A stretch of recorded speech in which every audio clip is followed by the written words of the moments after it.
Bonjour tout le monde, j'espère que vous allez bien. Je vous préviens tout de suite, cette vidéo, j'ai mis un peu plus d'un an avant de me lancer pour la faire, parce que j'avais l'intention de la faire direct, et même si mes intentions n'étaient pas là, je me suis dit que forcément les gens allaient se dire que je faisais ça pour avoir des vues, pour avoir des trucs comme ça, mais c'est pas du tout mon but. Moi, j'ai vraiment été touché par ce qui est arrivé.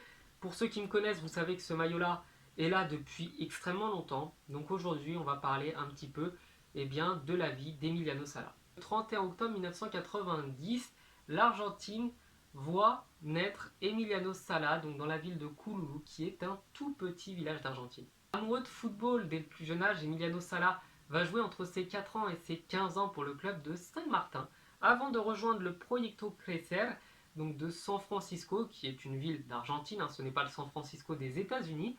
Et ce club-là a pour particularité d'être un club partenaire des Girondins de Bordeaux. Et pour ceux qui connaissent un petit peu la vie de Salah, vous comprendrez pourquoi il est parti là-bas. À 18 ans, il prend la direction du Portugal, un petit peu comme énormément d'Argentins avant lui qui vont venir tenter leur chance en Europe, mais doit repartir très rapidement pour des raisons personnelles dont on n'a pas connaissance, et va du coup retourner contre sa volonté en Argentine. Toutefois, ce n'est que partie remise, et à l'âge de 20 ans, il va rejoindre les Girondins de Bordeaux, donc son premier club français, et ne jouera que pour la réserve cette année-là, mais va démontrer de grandes qualités d'attaquant. Si étant, les Girondins de Bordeaux ne vont pas pouvoir lui offrir beaucoup de temps de jeu et vont donc décider de le prêter à l'US Orléans, donc seulement en 3e division.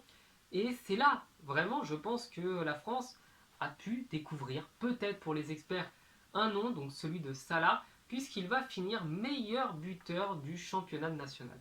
Bordeaux ne lui propose toujours pas de temps de jeu et il va donc partir à Niort, donc cette fois-ci en 2e division, une division quand même plus forte, plus compliquée. Il ne va finir que, entre guillemets, 4e meilleur buteur avec tout de même 18 buts, ce qui est un très bon total, un total tout à fait honorable. 2014-2015, cette fois-ci, Bordeaux a quand même pris conscience que le joueur pouvait être pas mal et va décider de l'intégrer à son équipe première. Ceci dit, il ne fera pas beaucoup de matchs et il sera prêté en janvier 2015 à Caen. Février 2015, il vivra sa première titularisation avec Caen au Parc des Princes contre le Paris Saint-Germain, et un match dans lequel, il va s'illustrer parce que le PSG finira à 9, mais il va tout de même marquer un but, ce qui n'est pas donné à tout le monde. En juillet 2015, après son prêt, il va partir cette fois-ci au FC Nantes pour un contrat de 5 ans, puisque les Girondins de Bordeaux ne sont pas assez malins pour voir le potentiel du joueur. Et c'est donc là que va commencer sa grande aventure à Nantes. Et sa première année, il finira meilleur buteur de Nantes, seulement avec 6 buts, ce qui n'est pas terrible. Mais quand on sait que Nantes avait beaucoup de difficultés à inscrire des buts cette année-là, on se doute bien que cela veut dire qu'il n'était pas servi dans les meilleures conditions. 2016, il sera encore une fois meilleur buteur de Nantes, cette fois-ci quand même avec 15 buts, donc ce qui est vraiment pas mal pour un joueur qui évolue en Ligue 1 et pour un joueur surtout qui évolue à Nantes. On continue à s'imposer petit à petit et deviendra en 2018 un joueur extrêmement important de l'effectif nantais, même si Miguel Cardozo voudra le faire partir en 2018-2019. Et là, c'est le bon plan puisque Salah ne va pas partir, il va rester à Nantes. Et c'est vraiment cette année-là qui a été son année.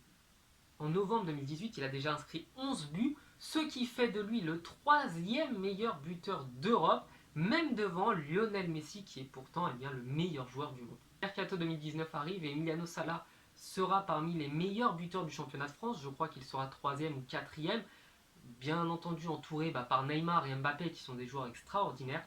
Et Salah ne souhaite pas partir, souhaite rester à Nantes, finir au moins son année à Nantes, puisque c'est vraiment l'année de la consécration, c'est sa meilleure saison, il n'a jamais fait un départ aussi canon, et honnêtement, pour avoir vu les matchs qu'il faisait, Emiliano Sala était un très bon attaquant, et un joueur dont j'avais dit d'ailleurs le jour de son départ, que c'était une grosse perte pour la Ligue 1. 19 janvier 2019, il va signer à contre-cœur à Cardiff pour un contrat d'un peu plus de 10 millions de livres, et avec un salaire 6 à 7 fois plus élevé que ce qu'il avait à Nantes.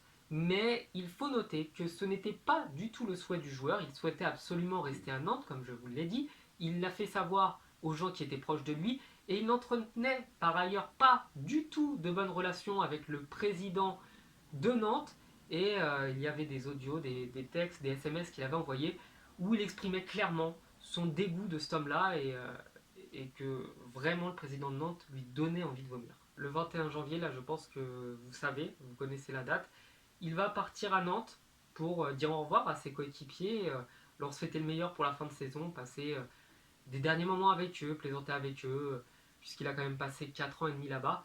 Et ce sera la dernière fois, malheureusement, que les gars de Nantes le verront. Palois va l'emmener à l'aéroport, un petit aéroport où il entrera dans un avion vraisemblablement pas adapté à un vol, surtout un vol de nuit, et même pas adapté du tout. Et il disparaîtra aux alentours de 20h30, 21h.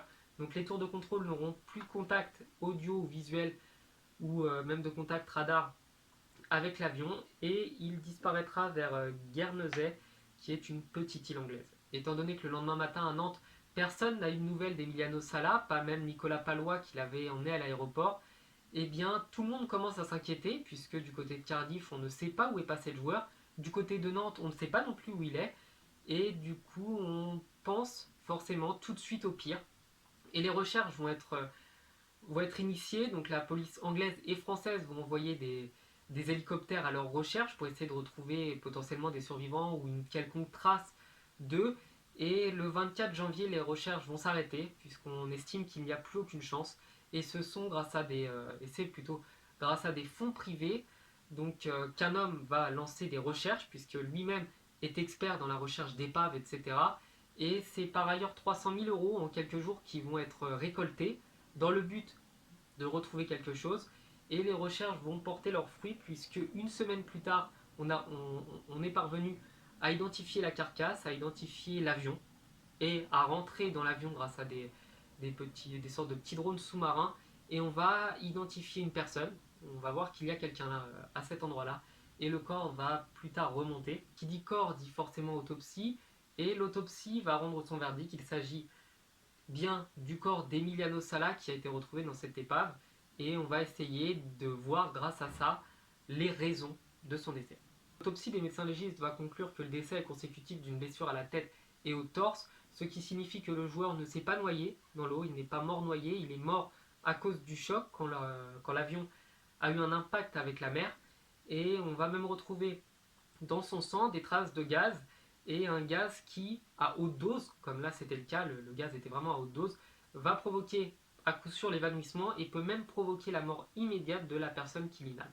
Traduction, Emiliano Sala est peut-être décédé avant même que l'avion ne tape le sol, il n'a pas eu le temps de voir l'avion sombrer. On n'a malheureusement toujours pas retrouvé le corps du pilote non plus.